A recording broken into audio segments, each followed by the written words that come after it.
आप कभी सोचो, आपको कोई स्क्रिप्ट ना भी दे अगर, तो सामने वो क्या बोलेगा, विदाउट रीडिंग द स्क्रिप्ट आप जवाब दे दोगे, क्योंकि आपका माइंड ऑटोमेटिकली ट्रांसलेट कर रहा है, because you are comfortable in the language. अगर आप लैंग्वेज में कंफर्टेबल ना हो, करेक्ट, तब होगी दिक्कत, because you are short of vocabulary, your mind is short of vocabulary. तो आपको वर्ड्स ही नहीं सूझेंगे जल्दी, पता ही नहीं चलेगा, you won't be able to think कि अभी क्या बोलेगा. So if you are multilingual and how fluent you are in those languages, it depends on that ना. लैंग्वेज बोल बोल के ही आप पॉलिश कर सकते हैं. तो yes, I mean I think it's also, अगर आप स्कूल में लिटरेचर वगैरह या लैंग्वेजेस में अच्छे रहे हैं, तो आप इसमें तो बहुत ही अच्छे हो. सही बात है. आप बहुत सारी लैंग्वेजेस जानते हो ना? तो मेरा तो अगेन आई विल से कि I am a Kannadiga, I am a south Indian. तो कन्नड़ा घर में बोल बोल के I am fluent in Kannada. I can think, talk, everything. And my mother is from the border area of Karnataka, तो वो she is good in Marathi and Kannada. तो similarly here Marathi and Kannada very fluent. और मुंबई आके तो मराठी और भी पूरी polish हो गई मेरी. फिर यहाँ पर गुजराती भी बहुत बोली जाती है, तो वो भी पिकअप कर लिया. हिंदी तो पिकअप हो ही गया, इंग्लिश तो स्कूल में आ ही गई. तो इस तरह से हुआ, बट गलत बोल बोल के फिर मैंने अपनी लैंग्वेज सुधारी. गलत बोल के? हाँ, अब किसी को डर लगता है, आती है मराठी, लेकिन गलत बोलने के डर से लोग बोलते नहीं है. अरे लेकिन तुम बोलोगे ही नहीं तो तुम्हें कोई करेक्ट कैसे करेगा? सही बात है. हाँ.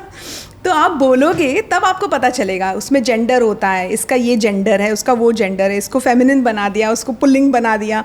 तो ये आपको तब पता चलेगा ना जब आप बोलोगे भाषा. आप बोलोगे ही नहीं उस लैंग्वेज में, तो लैंग्वेज खो जाएगी.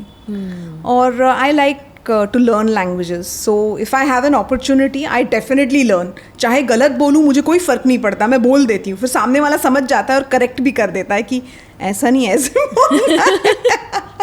क्या बात है. You are a perfect example of, वो बोलते हैं ना कि हमें हर कोई भी सीखने की उम्र नहीं होती, हर उम्र में हम सीख सकते हैं. तो हाँ, इसमें ये है सोनल कि आपको इनहिबिशंस छोड़ने पड़ेंगे, शर्म आपको छोड़नी पड़ेगी. अगर आप शर्माते रहेंगे फिर आप शर्माते ही रह जाएंगे. तो मैं हूँ भी शर्मा. तो हो शर्मा पर बिल्कुल नहीं शर्माते. नहीं. तो आपको झिझक नहीं होनी चाहिए बेसिकली. हाँ. किसी के भी आप सोचेंगे कि अरे यार वो क्या सोचेगा, ये क्या सोचेगी, तो फिर तो हो गया, फिर तो आप कुछ नहीं कर पाएंगे. आप सही बोल रहे हो. पता है जब मैं छोटी थी ना, तो मैं बहुत ज़्यादा चुपचाप रहने वाली, शांत रहने वाली और बहुत अपने आप में रहने वाली, सिमटी हुई थी. संस्कार कहते हैं. Thank you. But I realized कि क्योंकि हमारी फील्ड ऐसी है एंड हम आर्टिस्ट हैं, तो हमारा लोगों से घुलना मिलना बहुत ज़रूरी है. हमारा लोगों से बातें करना, उन्हें ऑब्ज़र्व करना बहुत ज़रूरी है. मैंने काफ़ी लेट रियलाइज़ की ये बात. अब मैं काफ़ी घुल मिल जाती हूँ.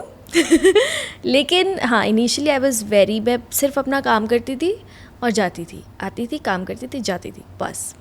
मुझे याद है वो एक कंटाला का तुमने बताया था. हाँ. कंटाला आ रहा है. मुंबई में सुना था वर्ड कंटाला. ऐसे बहुत सारे किस्से हैं मेरे पास. बहुत सारे ऐसे वर्ड्स हैं जो मुंबई में यूज़ किए जाते हैं. हाँ. ये सोच के कि ये हिंदी वर्ड्स हैं, बट मेरे लिए दे वर, इट वाज अ शॉक कि ये क्या वर्ड बोल गए अभी. ये क्या था? घाई. कोई घाई मतलब घाई हो रही है. और भी कुछ वर्ड्स होते हैं. अच्छा, कलिंगड़. कलिंगड़ क्या होता है? कलिंगड़ कोई गढ़ है. हाँ. पता चला रही है तो तरबूज होता है. अच्छा, बटाटा और क्या, कांदा. ये हमने थोड़ा बहुत फिर भी सीरियल्स वगैरह में सुना हुआ था. एक और फनी इंसिडेंट है, पता है, मैं जब नई मुंबई आई थी तो आई वॉज 21-22. हाँ. तो मुझे पहली बार सब्जी खरीदने निकली हूँ. हाँ. मम्मी ने ही किया है हमेशा ये सब. तो मैं गई और एक शो आता था पवित्र रिश्ता. तो उसमें मैंने सुना हुआ था आई ताई. ठीक है, तो मुझे पता था कि दीदी को या तो आई बोलते हैं या तो ताई बोलते हैं. Okay. अब मैंने कहा I want to feel like I am from here. तो मैं गई और वो दीदी बैठी हुई थी सब्जी बेचने के लिए, और मैं बोल रही हूँ आई ये कांदा कितने का दिया. एंड मुझे नहीं पता कि आई मतलब मम्मी. और वो मुझे ऐसे देख रही है.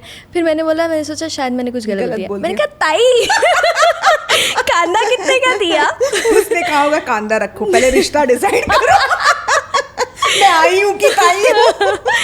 पर ऐसे बहुत सारी छोटी छोटी ताई तो नॉर्थ में और है कुछ। ताई मतलब ताया जी की वाइफ, यानी पापा के बड़े ब्रदर की वाइफ। पर मुझे भी बहुत मज़ा आता था कि कोई मेरे साथ मराठी में बात करे, मुझे मराठी सीखने को मिले। तो मैं समझ जाती हूँ मैं मराठी, पर उतनी बोलनी नहीं आती है।